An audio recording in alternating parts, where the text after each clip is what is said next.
साल 2023, तारीख 4 जनवरी।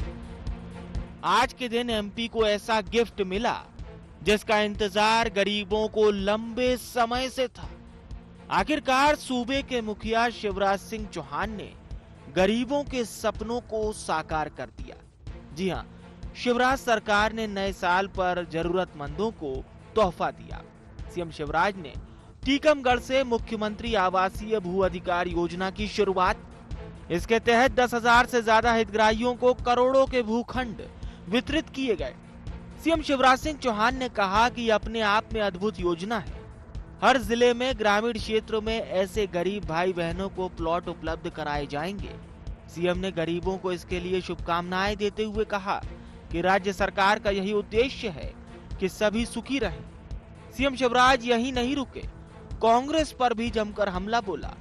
कहा कि कांग्रेस ने 50 साल राज किया लेकिन कुछ नहीं किया। कांग्रेस ने बच्चों से लैपटॉप छीन लिए थे।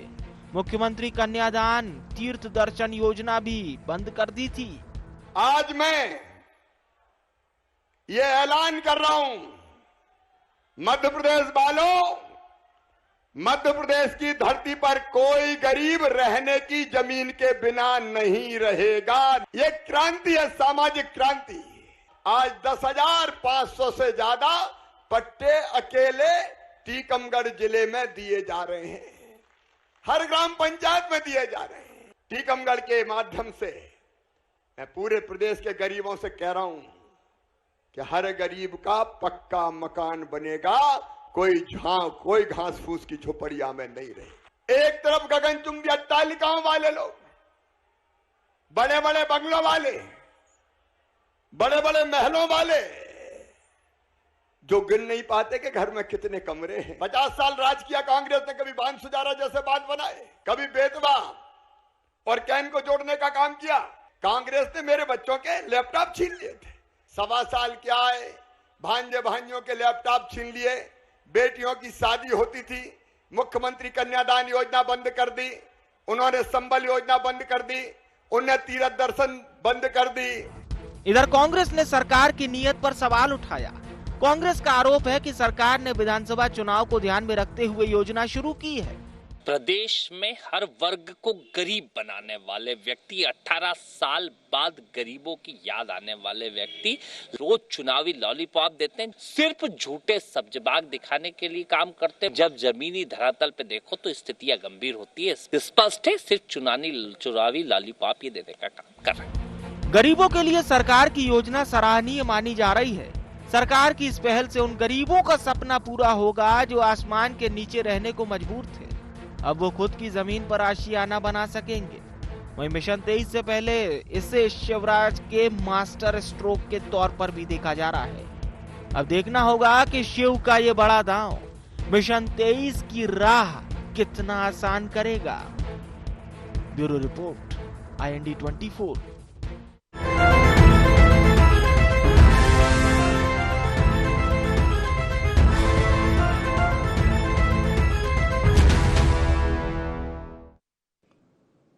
नमस्कार, IND एजेंडा वादे जमीन पर में आपका स्वागत है। मैं हूं आपके साथ नवीन पुरोहित। चर्चा को विस्तार देंगे, उसके पहले IND एजेंडा के मुख्य बिंदुओं की तरफ एक निगाह डाल दें। क्या मिशन 23 से पहले सीएम शिवराज का मास्टर स्ट्रोक? क्या भू अधिकार योजना से बदलेगी गरीबों की तकदीर? सरकार की पहल पर विपक्ष ने क्यों उठाए सवाल? क्या मिशन 23 के लिए गेम चेंजर साबित होगी योजना? नमस्कार, इन्हीं सवालों के साथ चर्चा में आप सबका पुनः स्वागत है। मध्य प्रदेश में चुनावी साल का आगाज हो चुका है। 2023 जाते जाते मध्य प्रदेश में राजनीति की नई इबारत लिखेगा और इस इबारत में भारतीय जनता पार्टी का कमल खिलेगा या हाथों में सत्ता होगी, यह तो आगे आने वाला वक्त ही बताएगा। लेकिन जिस तरह से शिवराज सिंह चौहान पूरी शिद्दत से, पूरी तल्लीनता से और पूरी तूफानी गति से और एक तरह से यूं कहें कि पूरी आक्रामकता से जनता के बीच में अपनी उपस्थिति दर्ज करा रहे हैं, वह उनके आत्मविश्वास को दर्शा रहा है। और वो कह रहे हैं, राहुल गांधी जी ने जब ये कहा कि लिख कर ले लो 2023 में कांग्रेस की सरकार बनेगी मध्य प्रदेश में, तो सीएम शिवराज सिंह चौहान ने पलटवार करते हुए कहा था कि मैं भी लिख कर देता हूं कि क्लीन स्वीप होगा। इसी कड़ी में आज मध्य प्रदेश के टीकमगढ़ में उन्होंने मुख्यमंत्री भू अधिकार योजना का आगाज किया, जहां तमाम जनता को, जो भूमिहीन लोग हैं, उनको 10,000 से ज़्यादा हितग्राहियों को भूखंड वितरित किए गए।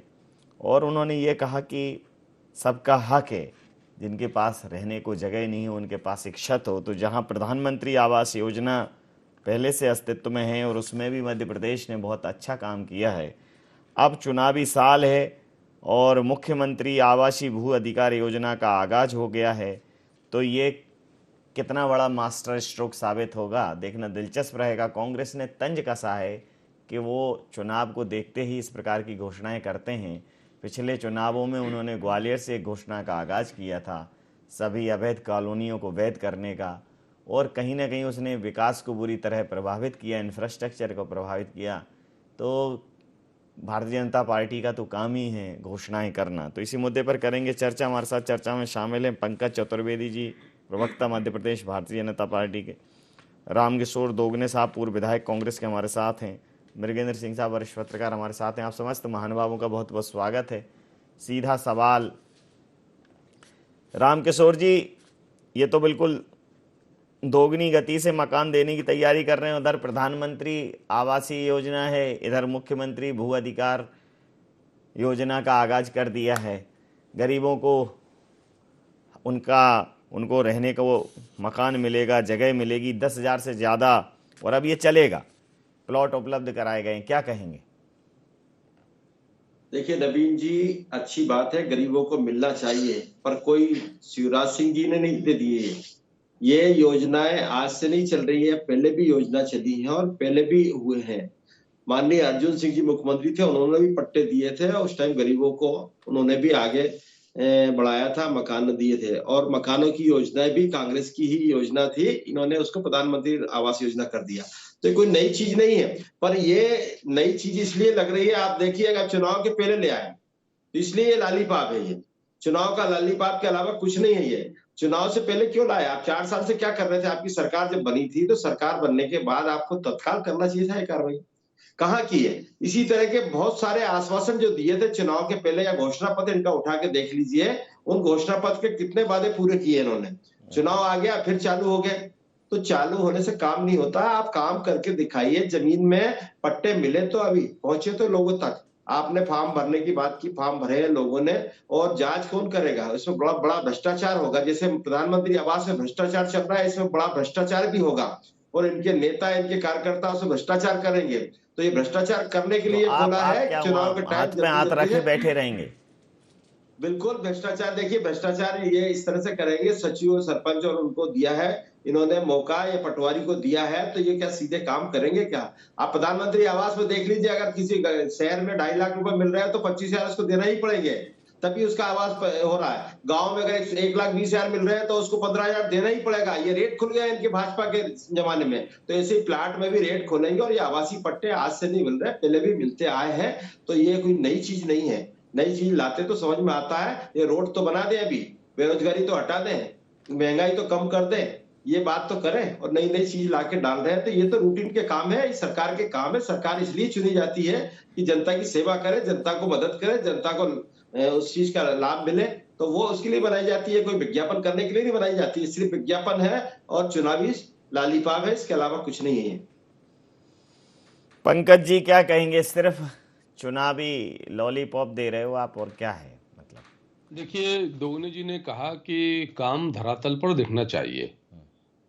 बिल्कुल ठीक बात है कि काम धरातल पर ही दिखना चाहिए, और आज ये काम धरातल पर आए। घोषणा नहीं है नवीन जी, ये आज 10,986 लगभग 11,000, 10,500 से अधिक, लगभग 11,000 लोगों को, टीकमगढ़ जिले के ग्रामीण क्षेत्र के लोगों को, एक ही जिले की बात कर रहा हूँ, वहां पर आज पट्टे वितरित किए गए हैं 600 वर्ग फीट के। और ये योजना कब आई अस्तित्व में? जब मुख्यमंत्री जी अभी उपचुनाव में पृथ्वीपुर गए, तो वहाँ टीकमगढ़ जिले में जब वो वहां पहुंचे तो इस प्रकार की चर्चा आई और फिर ये विषय आया कि प्रधानमंत्री जी की आवास योजना तो है, पर मध्य प्रदेश में बहुत से ऐसे लोग हैं जिनके पास करीब 31 लोग आवासहीन लोग हैं। और इन्हीं दोगने जी की जब सरकार थी 15 महीने की, तो बता रहा हूँ कैसे काम करती थी कांग्रेस के 2.5 लाख आवास प्रधानमंत्री योजना के वापिस हो गए मध्य प्रदेश से कि राज्य सरकार मैचिंग ग्रांट दे नहीं पाई थी। आपको याद होगा कमल जी, खजाना खाली है, चलो चलो, 2 पेटेंट डायलॉग थे मध्य प्रदेश में कमलनाथ जी जब सीएम थे, तो उन्होंने कहा खजाना खाली है, हम राज्य सरकार मैचिंग ग्रांट नहीं दे सकती। 2.5 लाख आवास वापस कर दिए प्रधानमंत्री आवास योजना के, मैचिंग ग्रांट नहीं दे पाए। और दूसरी ओर मुख्यमंत्री शिवराज जी जिन्होंने देखा कि मध्य प्रदेश में लगभग 20 लाख लोग ऐसे हैं जिनके पास भूमि नहीं है आवास के लिए, और यदि है तो एक परिवार में 3-3 4-4 लोग हो गए, बड़े परिवार हो गए, संतान विवाह के बाद की स्थिति है। तो मुख्यमंत्री ने तय किया कि ऐसे लोग जो वयस्क हैं, जो विवाहित हैं, उनको सबको 600 वर्ग फीट की भूमि दी जाएगी, सरकार की तरफ से दी जाएगी, ताकि उनकी भूमिहीनता की और आवास की समस्या समाप्त हो। अब मध्य प्रदेश में 2 बहुत अच्छी योजना है, एक नरेंद्र मोदी जी की योजना प्रधानमंत्री आवास योजना, और मध्य प्रदेश के मुख्यमंत्री जी की भू स्वामित्व भू अधिकार योजना। इसको यदि कांग्रेस को लगता है कि ये चुनाव का विषय, तो कांग्रेस की सोच है, क्योंकि भारतीय जनता पार्टी, नवीन जी, कभी भी चुनाव केंद्रित राजनीति नहीं करती। यदि हम चुनाव केंद्रित राजनीति करते तो आज मध्य प्रदेश की विकास दर 19.76% नहीं होती, मध्य प्रदेश की प्रति व्यक्ति आय 1.25 लाख रुपए के आसपास नहीं होती, मध्य प्रदेश की जो जीएसडीपी वो 11 लाख करोड़ की जीएसडीपी नहीं होती। मैं दोगने जी से आग्रह करूंगा, मध्य प्रदेश में किसी भी गांव से गांव तक चलिए, सड़क देख लेते हैं। मध्य प्रदेश बिजली में सरप्लस राज्य है, दूसरे राज्यों को बिजली देते हैं, घर घर नल, घर घर जल की योजनाएं मध्य प्रदेश में काम कर रही हैं। अभिनव प्रयोग हो रहा है, केन बेतवा जैसी नदी जोड़ों की बात की जा रही है, जो बुंदेलखंड क्षेत्र के लिए है। तो मुझे लगता है कि एक समग्र विकास की बात है ना, इसीलिए हम कहते हैं कि सबकी भाजपा सब भाजपा के, हम कोई भेदभाव नहीं करते, सबका साथ, सबका विकास, सबका विश्वास और सबका प्रयास। मध्य प्रदेश के 8.5 करोड़ लोगों के लिए एक अभिनव योजना है, और आज इस योजना पर माननीय मुख्यमंत्री शिवराज जी को एक ही विषय बनता है, वो है साधुवाद का। आज उन्होंने उस बात को, नवीन जी, चरितार्थ किया कि मध्य प्रदेश की जनता उनकी भगवान है, वो उसके सेवक और पुजारी हैं, और जनता जनार्दन के लिए प्राण प्रण से शिवराज जी की सरकार और भारतीय जनता पार्टी का परिवार कृत संकल्प है, और अपने कार्य को आगे बढ़ा रहे हैं। कांग्रेस जैसा सोचे उसकी मर्जी। जी, समझता हूँ, मृगेंद्र सिंह साहब से समझता हूँ, चुनावी समय पर किए गए वादे और अगर वो वास्तविकता के धरातल पर उतरते हैं, वास्तविकता की ज़मीन पर वो आकार लेते हैं, तो उनका क्या इम्पैक्ट रहता है, इसका बखूबी उन्होंने कई बार विश्लेषण किया है। सर, 10,000 से ज़्यादा पट्टे वितरित किए गए। जिस प्रकार से चुनावी साल में आम आदमी को एक घर सपने की तरह होता है, उसकी अपना घर हो, उसकी अपनी ज़मीन हो, तो अगर उसको ये प्लॉट मिलता है और फिर उसके लिए मकान बनाने के लिए लोन वगैरह की भी सरकार बात कर रही है, तो आप अब ये कंटिन्यूटी में चलेगा, क्योंकि अभी तो ये एक ज़िले की बात है। एक ज़िले में अगर 10,000 ऐसे प्लॉट आवंटित करेगी सरकार, और 52 ज़िलों में अगर इन सब की संख्या देखी जाए, अगर ज़िले दर ज़िले ये अभियान चला, तो एक बहुत बड़ी आबादी को प्रभावित करेगी। इसको किस तरह से देखते हैं आप चुनावी उसमें? देखिए, भू स्वामित्व अधिकार योजना की बात काफ़ी समय से चल रही है, लेकिन शुरुआत उसकी आज से हो गई है। निश्चित रूप से योजना बहुत अच्छी है। इस धरती में जन्म लेने वाले हर व्यक्ति को अधिकार है कम से कम उसके पास एक ज़मीन का टुकड़ा हो कि जहाँ वह मकान बना के रह सके। कोई उसको ये न कहने आए चलो खाली करो हमारा मकान, हमारी ज़मीन, चलो इधर से मत निकलो, इधर से निकले। तो निश्चित रूप से एक अच्छी योजना है, और मैं समझता हूँ कि जो भी इस धरती में जन्म लेता है उसको एक प्लाट होना चाहिए कि उसको घर बनाने के लिए मकान होना चाहिए। अब एक चुनावी साल है, निश्चित रूप से चुनावी साल है, इसमें किसी को कोई शंका की बात नहीं है। और चुनावी साल में अगर सरकार कर रही तो कोई गलत नहीं, क्योंकि हर लोकतंत्र में सबसे बड़ा लक्ष्य होता है चुनाव जीतना। अब चुनाव कैसे जीता जाए, ये निश्चित रूप से हर पार्टी, हर दल इसके लिए प्रयास करते हैं कि जनता की अधिक से अधिक सेवा करें, कैसे हम दोबारा, तीबारा, चौथी बार, पाँचवीं बार सत्ता में लौटे। तो ये हर पार्टियां करती हैं, और मैं समझता हूँ इसमें कुछ गलत भी नहीं करना भी चाहिए, क्योंकि जनता विकास पर ही वोट देती है और काम पर ही देती है कि आखिर हमारे लिए कौन काम कर रहा है। तो निश्चित रूप से ये अच्छी योजना है। 20 लाख लगभग बेघर लोग हैं, कुछ में के परिवार बड़े हो गए हैं, बहुत ऐसे हैं कि जिनके पता चला कि एक ही कमरे का मकान है, 2-2 बच्चे, 3-3 बच्चे हैं, बच्चों की भी शादी हो गई। तो ये अच्छी योजना है, इसका क्रियान्वयन होना चाहिए। लेकिन अब सवाल इसमें ये उठता है कि आखिर इसके लिए सरकारी ज़मीन तो इतनी है नहीं कि सबको दे सके। हर ज़िले में सरकारी ज़मीन तलाशी जा रही है, लेकिन तलाश भी ली गई जिनको दी जाएगी।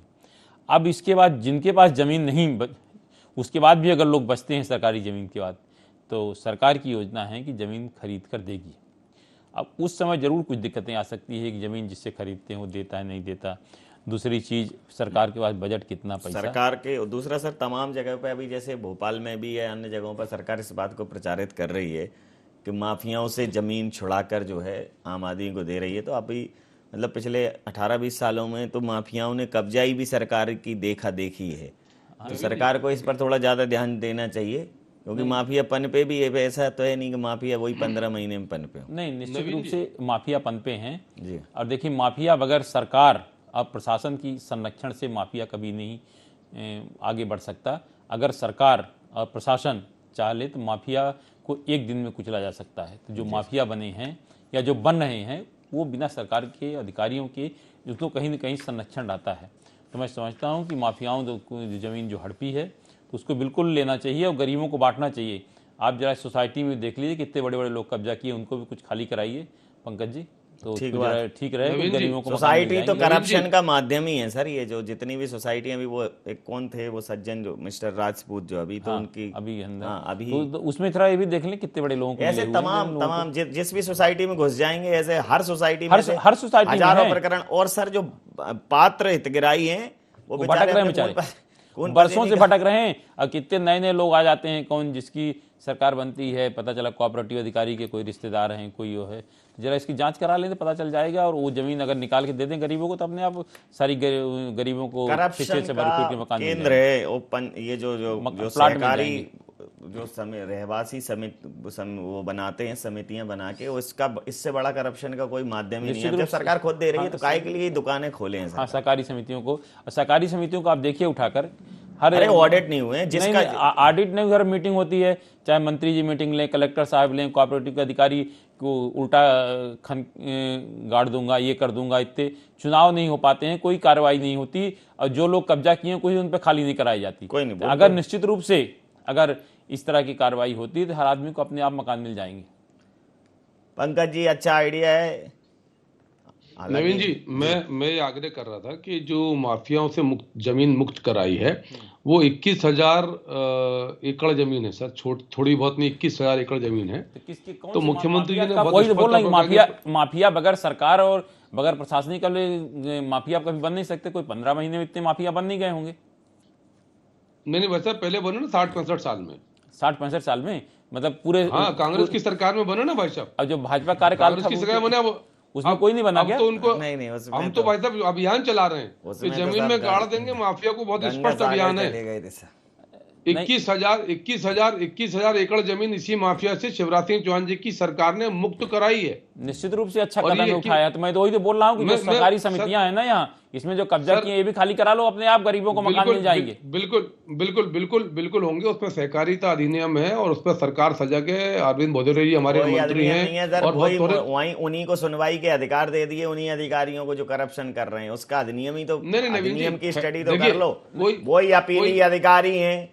नहीं, ये बताइए, जो करप्शन कर रहे हैं जो अधिकारी, अगर ये चला रहे हैं योजना, इतने दिन से जो माफिया अवैध कब्जा थे, तो अधिकारी क्या कर रहे हैं? किसी अधिकारी पर खिलाफ कार्रवाई की क्या? बगैर अधिकारी कर लेंगे बिल्कुल। नहीं, ये बताइए सामने कलेक्टर, आप अगर वहां कलेक्टर को अभी कलेक्टर को आप भोपाल में निकल जाइए, देख लीजिए कहाँ कितने कब्जे हुए हैं। हर सड़क से निकलिए, हर दूसरे हर चौथे दिन हो जाता है, उस पर कार्रवाई क्या होती है?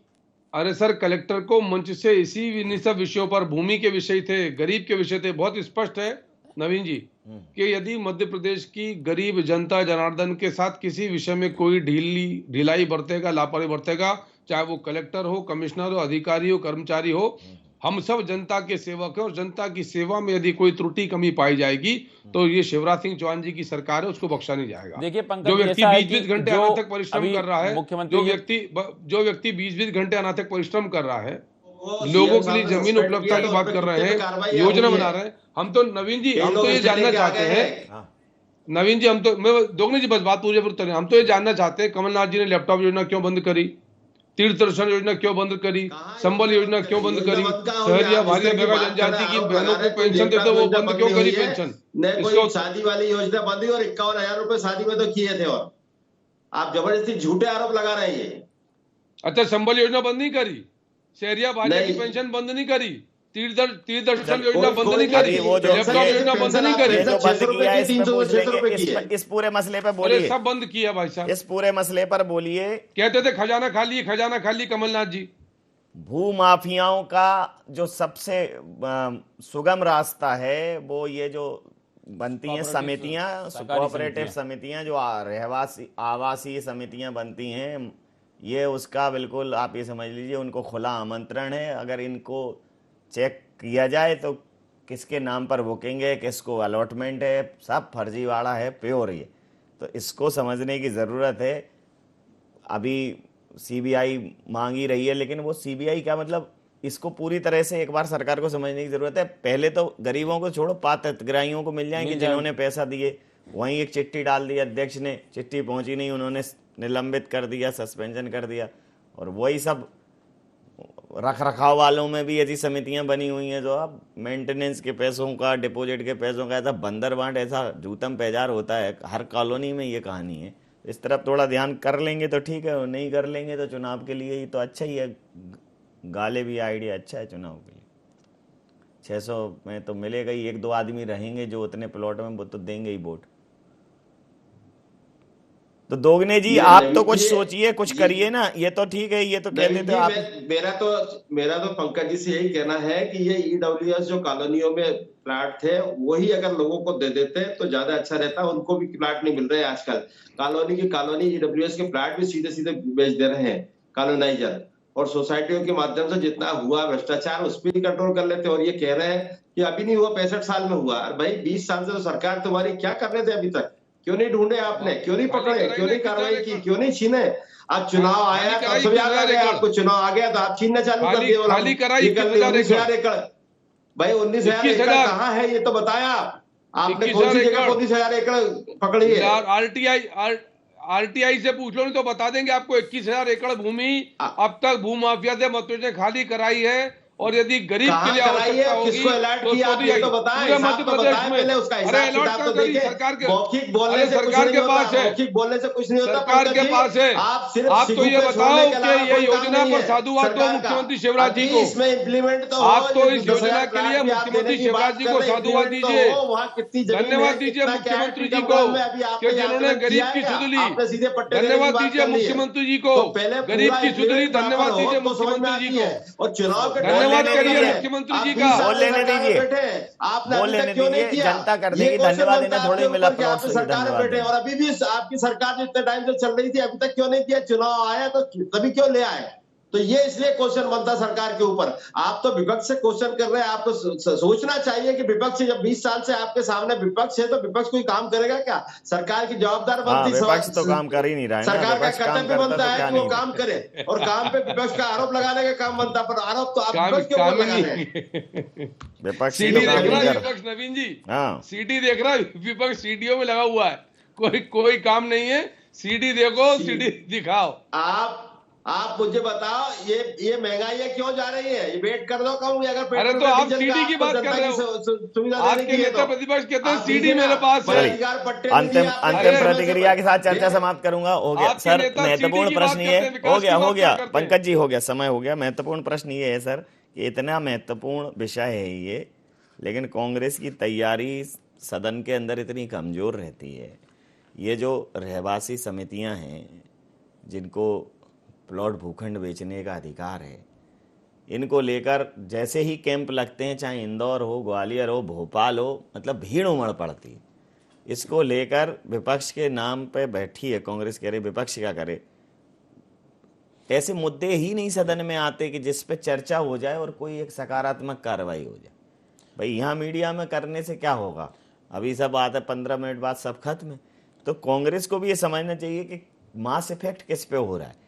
कितने लोग हैं जो दर दर की ठोकरें खा रहे हैं, इनकी ठगी का शिकार हो रहे हैं। ये जो रहवासी समिति, उनके अध्यक्ष और उनकी सोसाइटीज़ के सारे गठबंधनों का, तो ये थोड़ा सा और सरकार की चूंकि मंशा है, तो अब सरकार को भी ये समझना चाहिए कि भाई ज़मीन खरीद के दोगे उससे अच्छा है कि जो पात्र लोग हैं उन्हें मिल जाए, वो भी उतना ही साधुवाद देंगे आपको। निश्चित रूप से सुझाव बहुत अच्छा करना चाहिए कि हर गरीब को सोसाइटियों की वास्तव में जांच होनी चाहिए, और जो भी लोग गलत लोगों ने मकान ले लिया है उनके खिलाफ कार्रवाई होनी चाहिए। गलत लोगों को प्लाट मिल गए हैं, अगर ये सही ढंग से इसकी जांच हो जाए लोगों को मन के, निश्चित रूप से ये गरीबों का बहुत बड़ा उद्धार होगा, सरकार के लिए एक अच्छा कदम होगा। कांग्रेस को भी इस पर विधानसभा में उठाने के साथ ही मैं कहता हूँ कांग्रेस विपक्ष में है, तो अगर किसी सोसाइटी, कोई भी कोऑपरेटिव सोसाइटी, हाउसिंग सोसाइटी ज़्यादा विरोध है तो वहाँ के कांग्रेस के एमएलए हैं या 100-200 नेता जाकर वहाँ विरोध करें, वहाँ पर जाकर धरना दे दें, प्रशासन को नींद से जगाएं, तो निश्चित रूप से कार्रवाई होगी। ऐसा नहीं है कि अगर आप जानकारी में आए प्रशासन, लेकिन उसके लिए दबाव बनाना पड़ता है।